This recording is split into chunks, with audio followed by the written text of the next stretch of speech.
Hi, my name is Kara, and in today's IELTS speaking lesson video, we are going to talk about holiday, vacation, places you've been to. Your examiner might ask you, where have you gone on vacation before? Or where will you go on vacation next? So let's learn some phrases to talk about travel. Number 1 on our list, we have take a vacation or go on a vacation to somewhere. They both mean the same thing, take a vacation or go on a vacation. You can use this phrase instead of travel if you are saying travel too much in your response.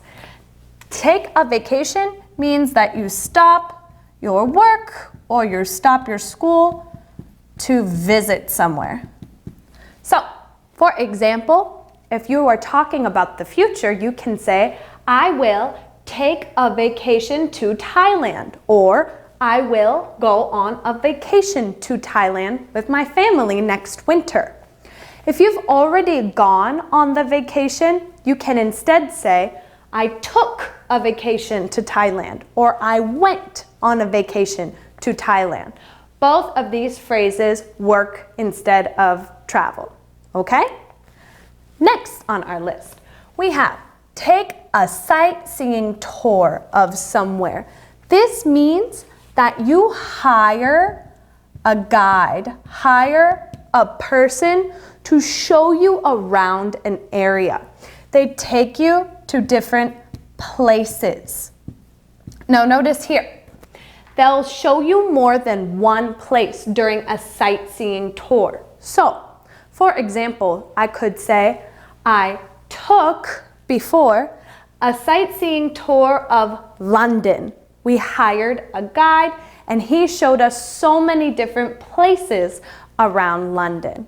Or, for the future tense, I will take a sightseeing tour of London when I go there next fall. Sound good?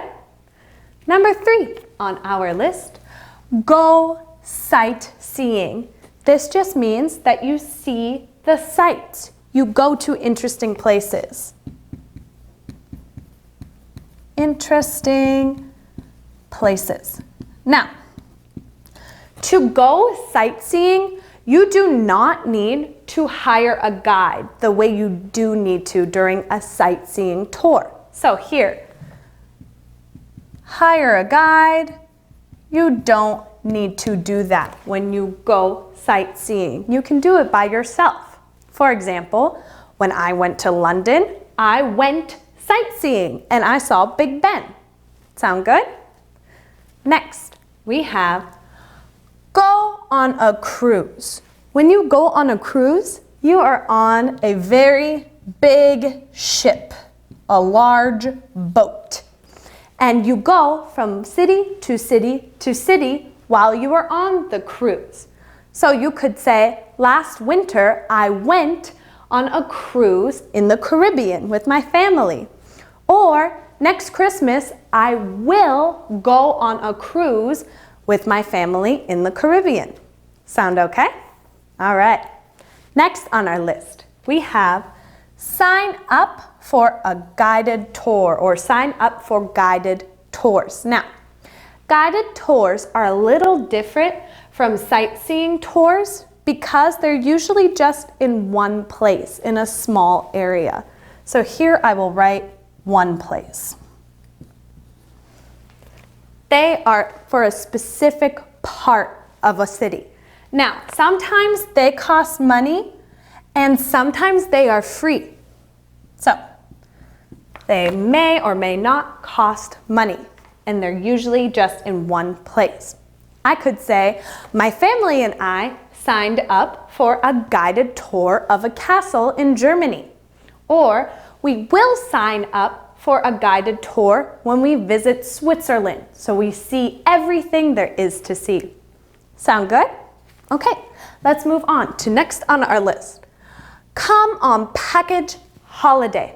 This means that all your expenses are together.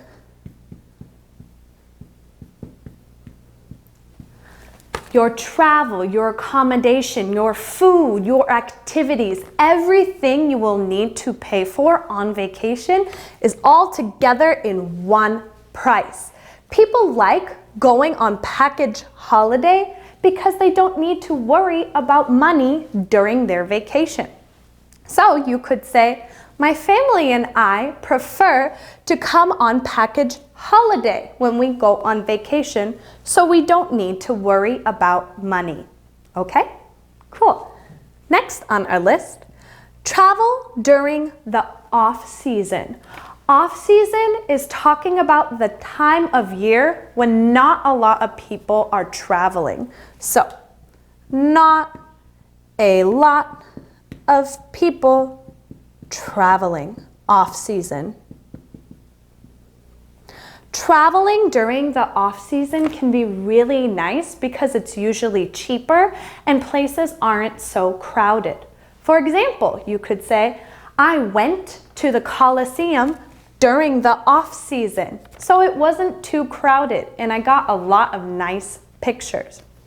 Off-season changes, it depends where you are in the world, but usually in the West, off-season is from November until March, okay? So all it means is not a lot of people are traveling then. If you don't travel during the off-season, then it will be crowded and more expensive. You could tell your examiner, I wish I had traveled during the off-season because when I went to the Colosseum, it was too crowded. Sound good? All right, let's move on to have the time of my life. Or you could also say the holiday of a lifetime. That means you went on the best trip ever. You went on a vacation so good, you will never forget the wonderful time you had. So you could say, when I went to Jordan last year, I had the time of my life. Or, I really, really want to go to Egypt. I really think it would be the holiday of a lifetime. Best trip ever.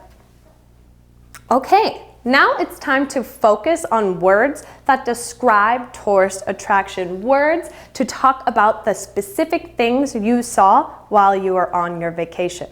So, let's dive right in. First, we have scenic and scenery. These words are obviously related, but they're a little different. So let's take a look. Scenic is an adjective, ADJ. That means you need to use it with a noun. So I might describe a scenic tour. For example, I went on a scenic tour of the countryside in Switzerland. So you can see there I use it with a noun. Scenic tour, scenic hike, scenic sightseeing, what have you. Whereas scenery is a noun. So I'll put N for noun. This you can talk about perhaps ocean scenery. Perhaps you could say the ocean scenery in the Philippines is so beautiful. Or the mountainous scenery in Switzerland is to die for. So beautiful to see. Next word that we have, see a breathtaking view of something. Breathtaking is when something is so amazing, it takes your breath away. So you stop breathing because you're so excited. So, breathtaking takes your breath.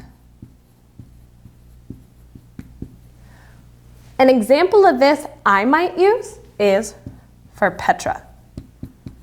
So I have been to Petra before, so instead of saying see, I would say saw. I saw a breathtaking view of Petra while I was in Jordan. So think of amazing places you've seen that took your breath away and tell your examiner, I saw a breathtaking view of this while I was on vacation. Next, we have sandy beach or rocky beach. So when you go to the beach by the ocean, look down at your feet. Is it sandy or is it rocky? An example of a place with a sandy beach might be Mexico. You could tell your examiner, I stayed at a beautiful white sandy beach while I was vacationing in Mexico. Or we also have rocky beaches, lots of rocks, big boulders all around you. You might be more likely to see this at a lake, a freshwater lake. So you could tell your examiner, I went on vacation to a rocky beach in a lake in Canada. Okay, next we have touristy, or having hordes of tourists. That word might feel a little weird, so you can practice having hordes of tourists. Hordes means so much, so many tourists, too many people. Too many people, too many tourists in one spot. An example of a place that you might describe as touristy is the Colosseum, right? People from all over the world are always going there to take a look. You could say, I went to Rome and really enjoyed my time there, but the Colosseum was a little too touristy for me.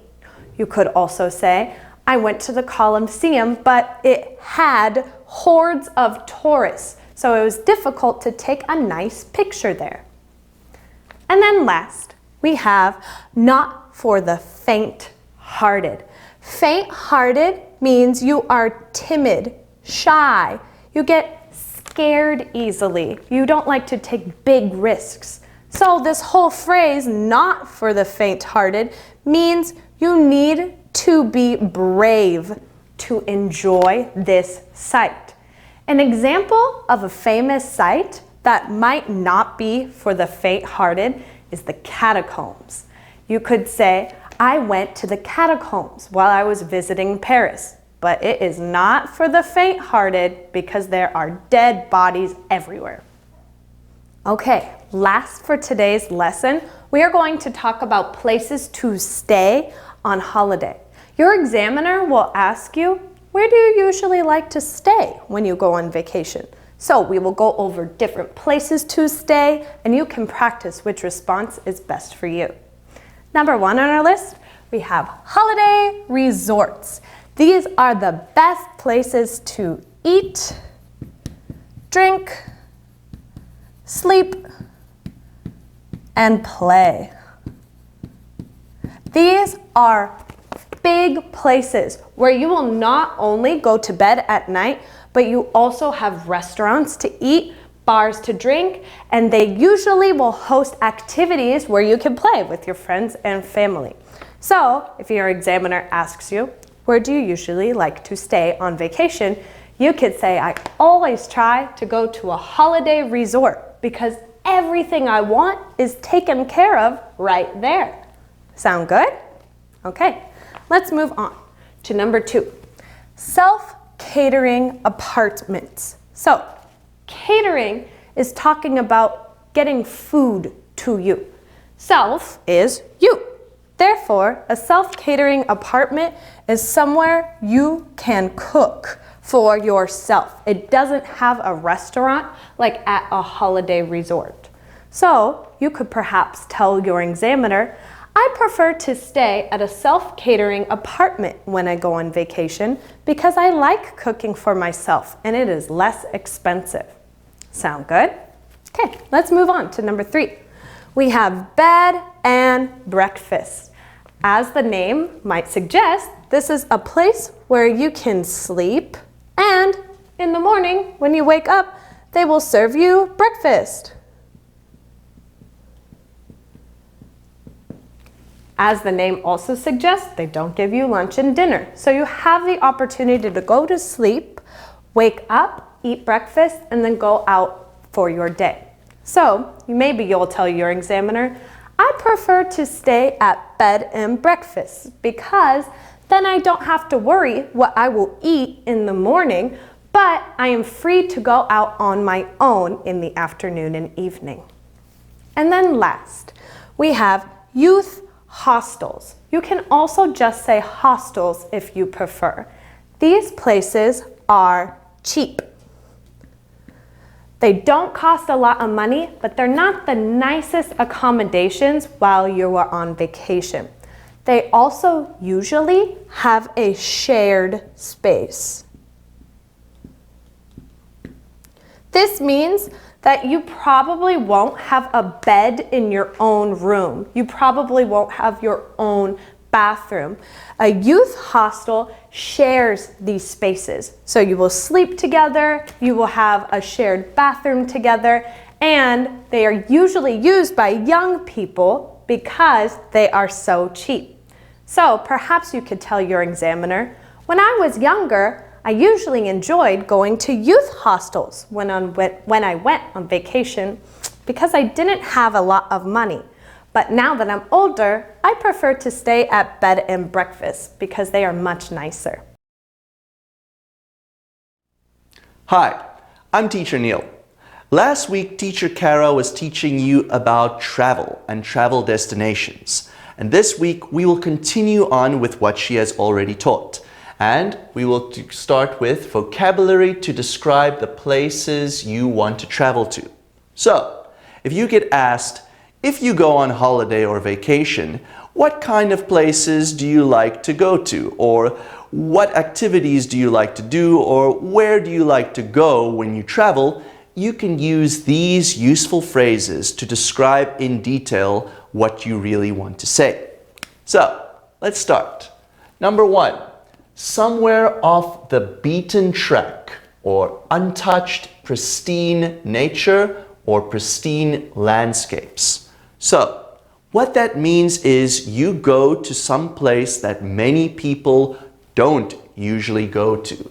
So these are uncommon places, or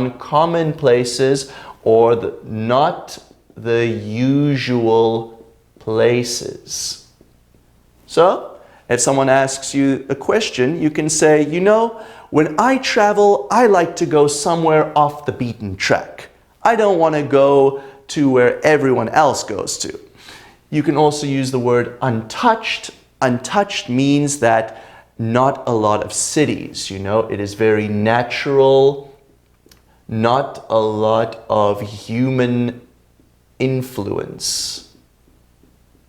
Pristine also means it is very new, it is unspoiled, it is untouched by human hands, it is still very natural.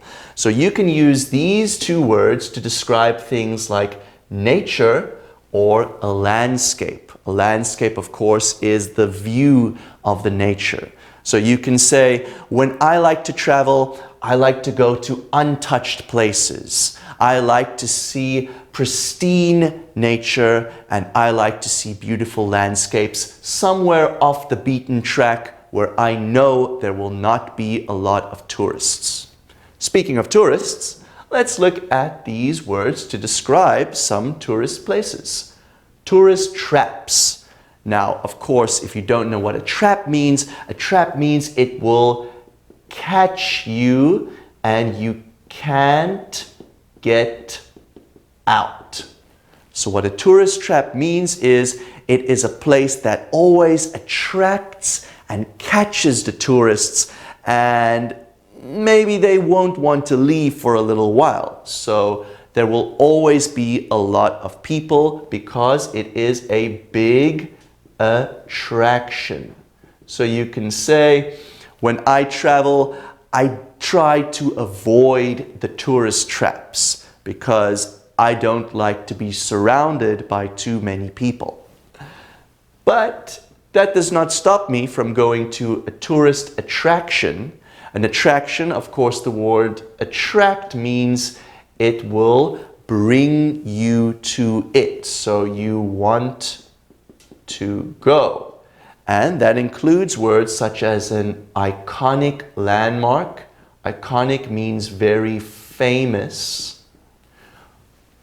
So an iconic landmark is something that when you open a travel book, it will say you have to go there. It is a very famous place. So that will usually be a tourist attraction. Holiday destination, of course, means destination means place. So it just means a holiday place, but usually when we use the word holiday destination, it is also a famous or popular place. So you can say, when I go on vacation, I like to go to famous holiday destinations. I like to see the tourist attractions, and I always make sure to visit the iconic landmarks because I like to take pictures of them and show to my friends. Moving on, local places of interest. So, you will probably see this word in a travel book or in a travel guide. So, when you want to go to a place, let's say to Spain, it will say local places of interest.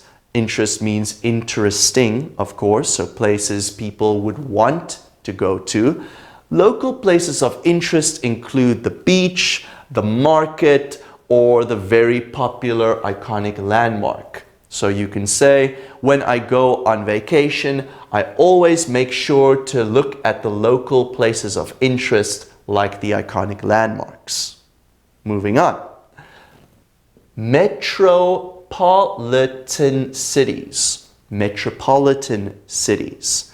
Metropolitan means very big or very crowded. For example, Tokyo. Tokyo is a very famous metropolitan city. So you can say either, I love metropolitan cities, I love the energy of big places, and I like to meet people from all around the world. Or you can say, I try to avoid metropolitan cities.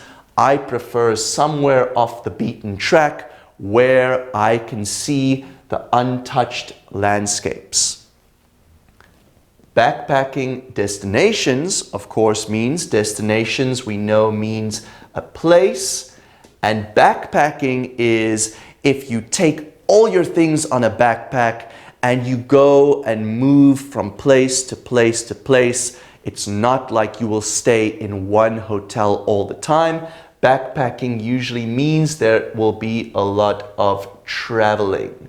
So, for example, if you go to Europe or Spain, you can say, me and my wife, we like to go to many backpacking destinations and we will go from hostel to hostel and just backpack everywhere and stay with new people and experience new things. Moving on, historic sites and heritage site. So historic comes from the word history. So that will mean it is famous because of the history of the site. The site means the place or the area. And heritage usually means that it is very important to the people's culture or their history. So you can say, when I go traveling, I like to visit the historic sites and the heritage sites because I like to learn more about the culture and learn more about the history of the people. And that is the end of our lesson on vocabulary of places that you would want to travel to. So, if you're going to do an exam and you get asked these questions, you can go through our video and check it again and again until you are comfortable using these phrases and you feel confident about using them. So, if you'd like to learn more or like to see more videos like these, you can go to bestmytest.com to prepare yourself for your IELTS speaking exam. One more time, I'm Teacher Neil. Thank you very much.